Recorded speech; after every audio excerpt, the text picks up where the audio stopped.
நமது மாணிக் டிவியின் அன்பார்ந்த பொக்கிஷ கண்மணிகளே வணக்கம். அடியேன் ஆதி அந்த மாணிக்க வாசக சிவசன்மார்க்க பீடத்தின் குரு மாதாஜி டாக்டர் ஜெயந்தி ஸ்ரீபா. பிரபஞ்ச நடராஜரின் புகழ் ஓங்குக உலகமெல்லாம்.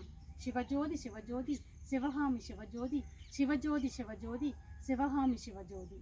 ஓம் நம சிவாய. அன்பர்களே, இன்னைக்கு நம்மளோட டாபிக் குமரிக்கண்டம், அதாவது கிரேடில் ஆஃப் சிவிலைசேஷனை பற்றி இன்றைக்கி பார்க்க போகிறோம். குமரிக்கண்டம் என்பது இன்றைக்கி காணாமல் போயிடுச்சுன்னு சொல்கிறாங்க. ஆனால் ஒரு காலத்தில் ஆதி மனிதன் முதல் மனிதன் பரிணாம வளர்ச்சியில் தோன்றியது குமரிக்கண்டத்தில் தான் சொல்கிறாங்க. குமரிக்கண்டம் தற்போதைய அறிஞர்களால் லெமுரியா கண்டம்னு அழைக்கப்படுது. இந்த லெமுரியா கண்டம்னு ஏன் பேர் வந்துச்சு அப்படின்னா, அங்கே லெமூருங்கிற ஒரு விலங்கினம் வசித்ததுனால தான் அது இப்போ தமிழ்நாட்டிலையும் இருக்குது, மடகாஸ்கர்லேயும் இருக்குது. இந்த மாதிரி இருக்கிறதுனால தான் அறிஞர்கள் அதுக்கு லெமுரியா கண்டம்னு பேர் வைக்கிறாங்க.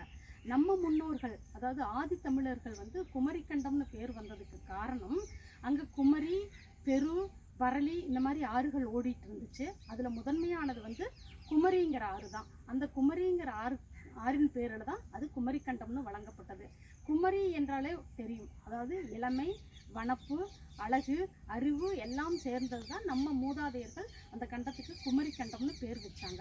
ஆனால் இன்னும் குமரிக்கண்டம் ஆராய்ச்சியில் தான் இருந்துட்டு இருக்குது. இந்த கிரேடில் ஆஃப் சிவிலைசேஷன் அப்படிங்கிறது என்னென்னா, அதாவது நாகரீகத்தின் தொட்டில்னு சொல்லுவாங்க. அது முதல்ல எங்கே பிறந்ததுன்னா நம்மளோட தமிழ் மக்களிடையே தான் அது வந்தது. அதோட முதல் இறைவன் யாருன்னா ஆதிசிவன், ஆதி ஈஸ்வரன். அவர் தான் முனிகள், சப்தரிஷிகள் எல்லாருமே அதிலிருந்து வந்தவங்க தான். இறைவன் ஈசனால் படைக்கப்பட்டவங்க தான் இவங்கெல்லாம்.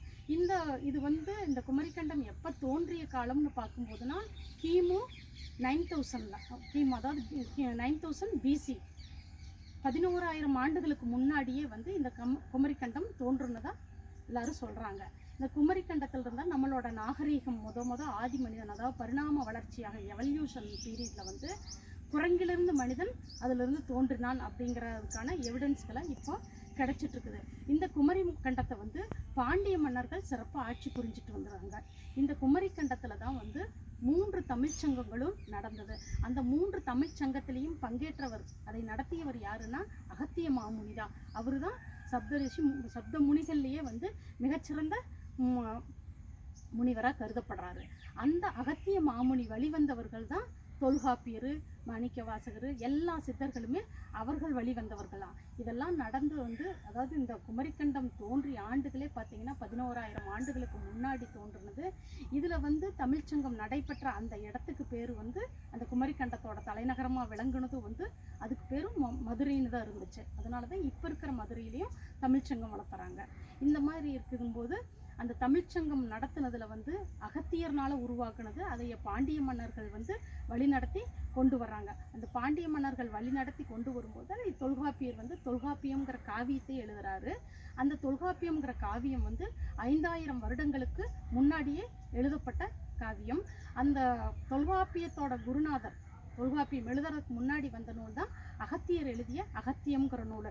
இந்த மாதிரி இருக்கும்போது என்ன ஆகுதுன்னா, அந்த மதுரை அதாவது அந்த பிரதேசம் சொன்னேன் இல்லையா, குமரிக்கண்டம்ங்கிற பிரதேசத்தை கிட்டத்தட்ட 49 இதாக பிரிச்சிருந்தாங்க, மண்டலங்களாக 49 பிரதேசங்களாக பிரிச்சிருந்தாங்க. அந்த 49 பிரதேசங்களில் 7 பகுதிகள் மதுரைன்னு சொல்லப்படுது. அதோட அதில் இருக்கிற ஒரு பகுதி தான் மதுரையை தலைநகரமாக கொண்டது. சங்ககால இலக்கியங்களை, சங்ககால தமிழ் சங்கங்களை நடந்தேறியது அங்கே தான் நடந்துச்சு. அதில் 49 பேர் அதில் கலந்துக்கிட்டாங்க. அதாவது பாண்டிய மன்னர்கள் 89 பேர் கலந்துக்கிட்டாங்க. 4,440 பைட்ஸ், அதாவது புலவர்கள் அதில் கலந்துக்கிட்டு எல்லாரும் பார்ட்டிசிபேட் பண்ணி தான் அந்த தமிழ்ச்சங்கத்தையே நடத்தினாங்க. இவ்வளவு சிறப்புகள் வாய்ந்தது தான் இந்த குமரிக்கண்டம். இதில் ஆதி தமிழ் மனிதனாக வந்ததும் நம்ம தமிழன் அப்படிங்கிறதுல ரொம்ப பெருமிதப்படணும். இந்த மாதிரி எல்லாமே நடந்துட்டு இருக்கிறதுனால இங்கே இந்த இதில் மேருங்கிற மலை இருந்துச்சு. நம்ம முன்னாடி காலங்களில் நம்ம படிச்சிருப்போம் மேருமலையை பற்றி. அதாவது புராதன இலக்கியங்களில் மேருமலையை பற்றி சொல்லியிருப்பாங்க. அதில் தான் மக்கள் அரக்கர்களும் இவங்களும் மேருமலை வாசுகி இது பண்ணி வாசிங்கிற பாம்பு கயிறா திரிச்சு பண்ண கதையெல்லாம் உங்களுக்கு தெரிஞ்சிருக்கும். இந்த மேருமலையை பற்றின விவரங்களும் நமக்கு ஸ்ரீமத், அதாவது கந்தபுராணம், ஸ்ரீமத் பாகவதம், இந்த மாதிரி